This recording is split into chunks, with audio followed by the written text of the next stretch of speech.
10월 19일 하나님 말씀을 함께 묵상하겠습니다. 오늘은 출애굽기 34장 1절에서 17절의 말씀으로 함께합니다. 한 번 엎지른 물은 다시 주워 담을 수 없다고 말합니다. 분명 그렇습니다. 일단 문제가 생기고 나면 그 문제를 없던 것으로 되돌릴 수는 없는 노릇이죠. 잘못을 저지르지 않도록, 문제가 생기지 않도록 신중하고 조심해야 하는 이유입니다. 하지만 인생을 살다 보면 몇 번이고 물을 엎지르게 됩니다. 실수를 저지르고 잘못된 선택과 결정으로 아파하는 것이 우리의 어찌할 수 없는 어리석음이죠. 그러니 한 번 물을 엎질렀다고 다 망쳐버렸다 포기할 수는 없습니다. 엎지른 물을 닦아내고 다시 물을 채워야 하죠. 물론 이 모든 일들을 주관하시는 하나님께서 허락하실 때에만 가능한 일입니다. 이스라엘의 뿌리 깊은 죄악으로 인한 폭풍우가 지나갔습니다. 죄가 남긴 상처는 결코 가볍지 않았습니다. 많은 사람들이 죄악으로 인해 목숨을 잃었고 더 많은 사람들이 영적인 상처를 입었습니다. 무엇보다도 이스라엘 백성들이 하나님께로부터 버려져 은혜의 구원에서 끊어질 위기를 모세의 간구로 겨우 넘길 수 있었습니다. 홍해를 건널 때의 기쁨도, 시내산에서 하나님의 임재를 경험할 때의 감동도 죄악의 처절한 결과 앞에 지나간 일이 되어버렸습니다. 그러나 여기서 포기할 수는 없었습니다. 하나님께서 이스라엘을 위한 회복의 길을 다시 여십니다. 하나님께서 모세에게 다시 돌판을 들고 시내산에 오르라고 명령하십니다.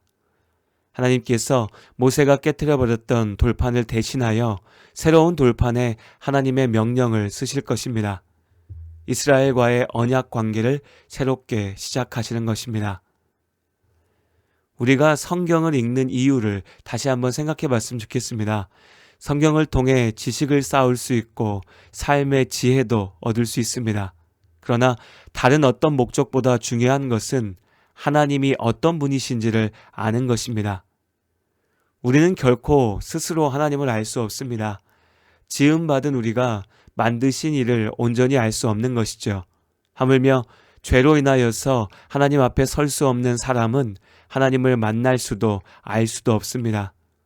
그런 우리를 위하여 하나님께서 먼저 손을 내미셨습니다. 스스로 누구이신지 알리셨죠. 이것이 하나님의 자기 계시이며 성경, 하나님의 말씀을 우리에게 주신 이유입니다. 이스라엘과 함께 하신 하나님을 통해 나의 하나님, 우리의 하나님이 어떤 분이신지를 알 수 있습니다.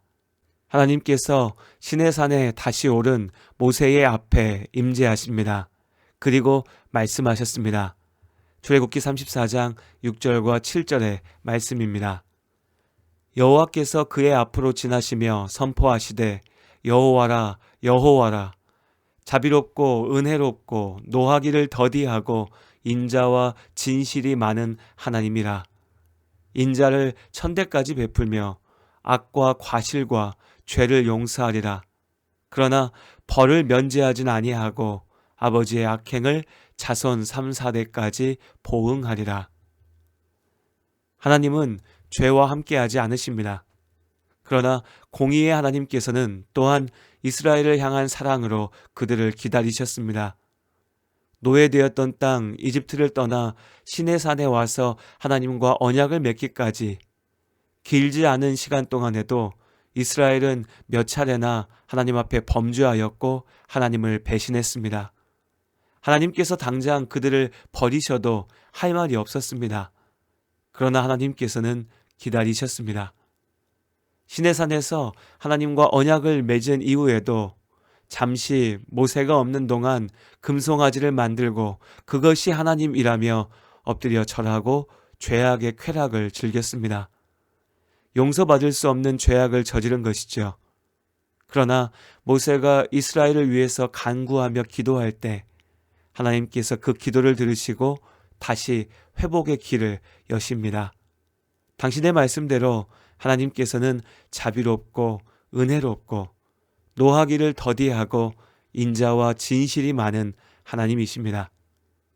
이렇게 우리 하나님은 우리를 사랑하십니다. 죄인된 우리가 예수 그리스도의 십자가 은혜로 하나님 앞에 설 수 있게 하십니다. 예수 믿는다 하면서도 하나님의 자녀다운 삶을 살지 못하고 약함에 주저앉고 죄악에 무너지는 우리를 안아주시고 붙들어 주시며 다시 일어설 수 있도록 기다리십니다. 그러나 하나님의 이 크신 사랑은 결코 우리의 방종의 이유가 될 수는 없습니다. 오래 참으시는 하나님께서 또한 분명하게 죄를 벌하시기 때문입니다. 세상은 하나님의 은혜의 기다림을 그 완전하신 뜻을 알지 못하기에 하나님께서 왜 죄악을 방치하시느냐며 조롱하지만 하나님께서는 가장 완전한 때에 완전한 방법으로 죄를 벌하시고 심판하십니다. 우리의 삶은 그 자체로 하나님께서 주신 은혜입니다. 나를 향한 하나님의 사랑의 기다림이지요. 하나님의 부르심에 아멘으로 답하는 우리가 될 수 있기를 원합니다. 죄악에 빠져 하나님을 부인하고 스스로 심판의 자리에 올라서는 어리석음을 피하시길 바랍니다. 우리는 연약하고 부족하여 날마다 죄에 걸려 넘어지지만 하나님의 손을 잡고 또한 날마다 다시 일어나 주님 앞으로 한 걸음 한 걸음 나아갑니다. 오늘도 은혜 아니면 살 수 없는 삶을 감사의 찬양으로 채우는 시간이 되시기를 주님의 이름으로 축복합니다. 주보혈 날 정결케 하고 주보혈 날 자유케 하니 주 앞에 나 예배하는 이 시간 나의 모든 것을 주께 드리네. 주의 손 날 위에 지키셨고 주의 발 날 위에 박히셨으니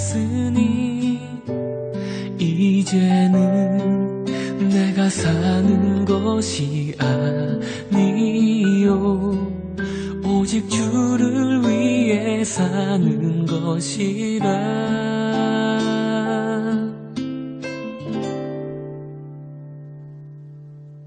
주의 손에 나의 손을 포개고 또 주의 발에 나의 발을 포개어 나 주와 함께 죽고 또 주와 함께 살리라. 영원토록 주 위에 살리라. 주의 손에 나의 손을 포개고 또 주의 발에 나의 발을 포개어 나 주와 함께 죽고 또 주와 함께 살리라. 영원토록 주 위에 살리라. 주 위에 살리라.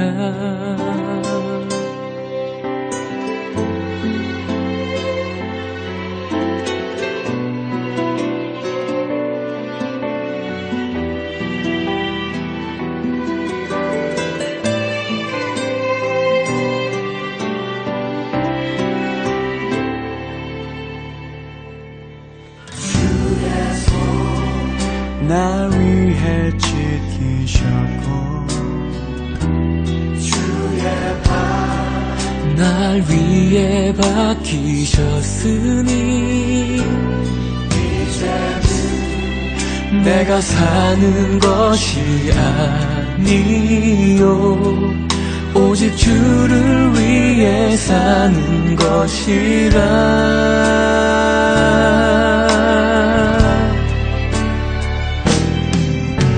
주의 손에 나의 손을 포개고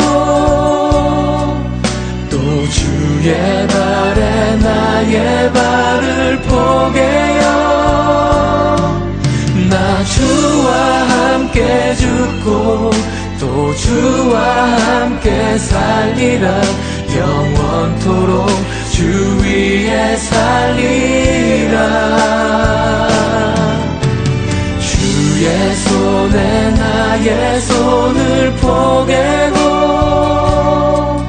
또 주의 발에 나의 발을 포개어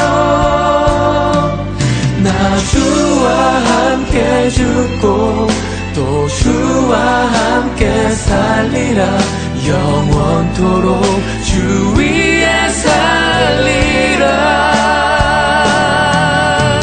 주의 손에 나의 손을 포개고 또 주의 발에 나의 발을 포개요 나 주와 함께 죽고 또 주와 함께 살리라 영원토록 주 위에 살리라 주 위에 살리라